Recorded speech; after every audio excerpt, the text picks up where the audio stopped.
तथागत बुद्ध एक बार एक नगर से गुजर रहे थे। रास्ते में उन्होंने एक बच्चे को देखा जो अपने घर के आंगन में खेल रहा था और उसकी माँ कुछ काम कर रही थी। तभी उस बच्चे की माँ ने बुद्ध को देखा और बुद्ध को प्रणाम किया और कहती है, आप रुकिए बुद्ध, मैं आपके लिए कुछ लेकर आती हूँ, कृपया उसे स्वीकार करें। तथागत बुद्ध ने कहा, मेरा पात्र भरा हुआ है, मैं उतना ही लेता हूं जितना मेरे पात्र में आता है, इसलिए आज मैं कुछ नहीं ले सकता। मैं कल फिर आऊंगा, तो मुझे कल दे देना। बुद्ध ने उस बच्चे के सिर पर हाथ रखा और वहां से चले गए। अगले दिन बुद्ध फिर उस स्त्री के घर आए। स्त्री बुद्ध को देख बेहद खुश हो जाती है और उन्हें एक पात्र में चावल भरकर देती है। तथागत बुद्ध वो स्वीकार कर लेते हैं। बुद्ध ने उस स्त्री को कुछ जड़ी बूटी दी और कहा, इसे चावल के बीच में दबाकर रख देना और अपने बच्चे को इसका रस निकालकर पिलाना। इस तरह वो स्वस्थ बना रहेगा। स्त्री ने उस जड़ी बूटी को रख लिया और तथागत बुद्ध वहां से चले गए।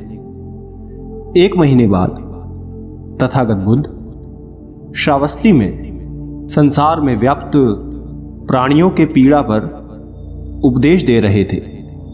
तभी उस सभा में एक स्त्री अपने बच्चे को अपने गले से लगाए बुद्ध के पास पहुंची और बच्चे को बुद्ध के चरणों में रखकर बोली, हे बुद्ध, मौत क्या होती है? उसकी वेदना क्या होती है?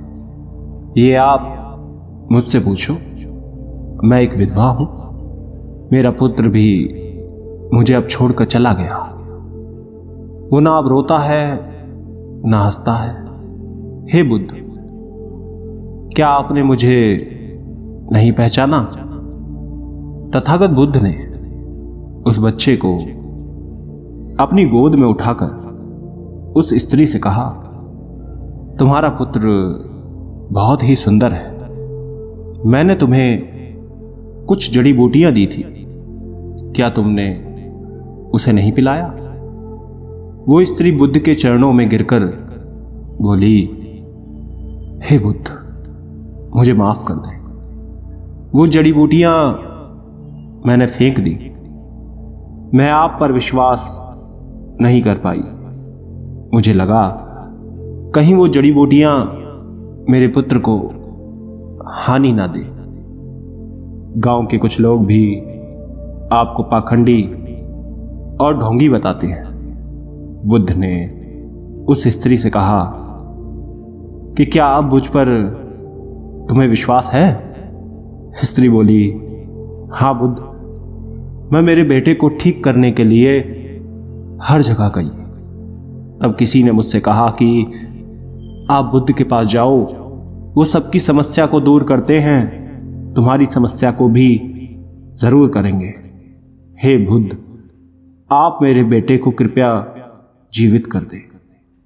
बुद्ध ने स्त्री से कहा, जैसे जीवन सत्य है वैसे ही मृत्यु भी सत्य है, उसे स्वीकार करना चाहिए। स्त्री बोली, हे बुद्ध, आप मेरी वेदना नहीं समझ रहे हैं। मैं एक विधवा हूं, मेरे जीने का इकलौता सहारा मेरा पुत्र था। अब वो भी मुझे छोड़कर चला गया। अब मैं किसके सहारे जीऊंगी? मुझे ज्ञान के बड़े उपदेश नहीं चाहिए, मुझे केवल मेरा पुत्र चाहिए, मेरा पुत्र चाहिए। क्या आप उसे जीवित नहीं कर सकते? क्या आप मुझ पर रहम नहीं करेंगे? तथागत बुद्ध बोले, ठीक है, मैं तुम्हारे बेटे को अवश्य जीवित कर दूंगा, लेकिन उसके लिए तुम्हें सबसे पहले मेरा एक काम करना होगा। तुम्हें जाकर किसी भी एक घर से एक मुट्ठी भर पीली सरसों के दाने लाने हैं। वो स्त्री खुश होकर बोली, ठीक है बुद्ध, मैं अभी लेकर आती हूँ। बुद्ध ने कहा, रुको, तुम्हें ये सरसों के दाने किसी ऐसे घर से लाने हैं जहां पे कभी भी किसी की भी मृत्यु ना हुई हो। वो स्त्री खुश होकर अपने आंसू पोंछकर बोलती है, हे बुद्ध, मैं अभी लेकर आती हूँ। वो अपने बेटे को लेकर दौड़ती हुई गांव की तरफ जाती है। वहां उसने एक घर का दरवाज़ा खटखटाया। वो स्वामी वहां से बाहर आया। उस स्त्री ने उस गृह स्वामी से एक मुट्ठी पीली सरसों के दाने मांगे। उस स्वामी ने स्त्री को सरसों का दाना दिया। वो खुशी खुशी दाना लेकर जा रही थी कि तभी उसे याद आया कि बुद्ध ने ऐसे घर से दाने लाने के लिए कहा था जहां कभी भी किसी की भी मृत्यु नहीं हुई हो। स्त्री ने गृह स्वामी से पूछा, क्या आपके घर में किसी की मृत्यु हुई है? स्वामी ने कहा, हाँ, कुछ दिन पहले मेरे पिता की मृत्यु हुई थी। स्त्री ने दाने स्वामी को वापस कर किसी दूसरे घर चली गई। वहां जाकर उसने एक आदमी से सरसों के दाने मांगे और पूछा कि क्या तुम्हारे घर में किसी की मृत्यु हुई है? आदमी ने कहा कि हाँ, आज से 10 साल पहले मेरा पूरा परिवार बाढ़ में बह गया। केवल मैं अकेले जीवित रह गया और मैं अब अकेले अपनी जिंदगी का बोझ ढो रहा हूं। वो स्त्री वहां से अब दूसरे घर चली गई और वहां का दरवाजा खटखटाया। उसमें से एक विधवा स्त्री निकलकर आई। स्त्री की आंखें उसे देख भर आई। उसे लगने लगा था कि अब उसका बेटा उसे नहीं मिलेगा, लेकिन फिर भी उसने कोशिश जारी रखी, हार नहीं मानी। वो पूरे दिन सुबह से शाम तक पूरे घर घर में एक एक घर में घूमती रही, लेकिन उसे कोई भी एक ऐसा घर नहीं मिला जहां कभी भी किसी की मृत्यु ना हुई हो।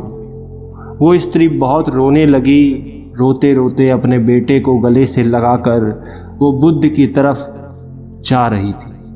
तभी उसे रास्ते में एक शमशान घाट दिखा। उसने वहां जाकर अपने बेटे के लिए एक गड्ढा खोदना शुरू कर दिया। वो खड्डा खोदती जाती और रोती जाती। उसके बाद उसने काफ़ी देर तक अपने बेटे को निहारा और उसका माथा चूमने लगी। वो बेहद रो रही थी। उसने फिर उसी गड्ढे में अपने बेटे को दबा दिया और अपने आंसू पोंछकर तथागत बुद्ध के पास आ गई। बुद्ध वहीं उस सभा में स्त्री का इंतजार कर रहे थे। वो बुद्ध के चरणों में गिरकर रोने लगी। उसके आंसू रुकने का नाम ही नहीं ले रहे थे। वो बस रोती जा रही थी और वो कुछ नहीं बोल पाई। तथागत बुद्ध ने कहा, जिससे जीवन मिला है उसे मृत्यु भी अवश्य मिलेगी, चाहे राजा हो या रंक या ज्ञानी बच्चा, युवा हो या कोई वृद्ध, कोई भी क्यों ना हो, मृत्यु सभी को आनी है। वो स्त्री तथागत बुद्ध से बोली, हे बुद्ध, आप सच कहते हैं।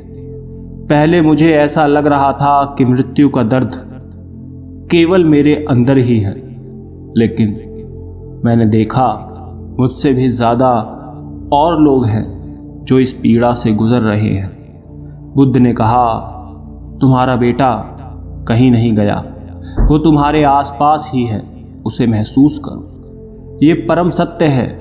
जब तक सृष्टि रहेगी दुख मनुष्य के साथ साथ चलता रहेगा, और उसका कारण है मनुष्य का खुद के साथ किसी को बांध लेना।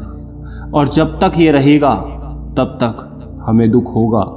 जब कोई वस्तु हमारे पास रहती है हमें उसकी कदर नहीं होती, लेकिन जैसे ही हमसे वो दूर जाती है हमें उसके ना होने का एहसास होने लगता है। हम गहरी पीड़ा में चले जाते हैं और दुखी हो जाते हैं। हम जीवन को जागरूक होकर नहीं जीते, इसलिए मृत्यु के होने पर हम रोते हैं, छटपटाने लगते हैं, लेकिन उसे समझते नहीं हैं। वो स्त्री तथागत बुद्ध से कहती है, हे भगवान बुद्ध, इससे मुक्ति कैसे पाएं? बुद्ध ने कहा, मुक्ति के लिए भी विवेक जगाना आवश्यक है।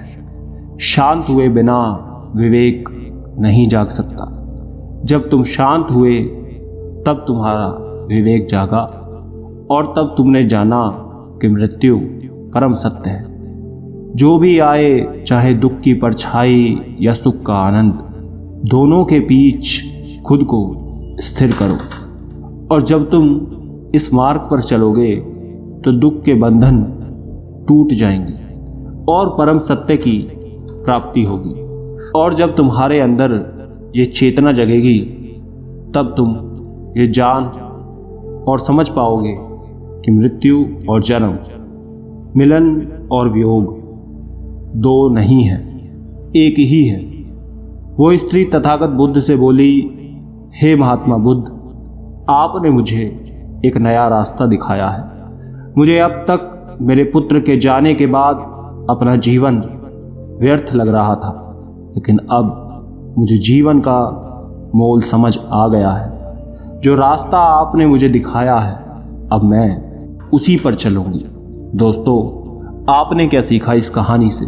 कमेंट करके ज़रूर बताना। धन्यवाद।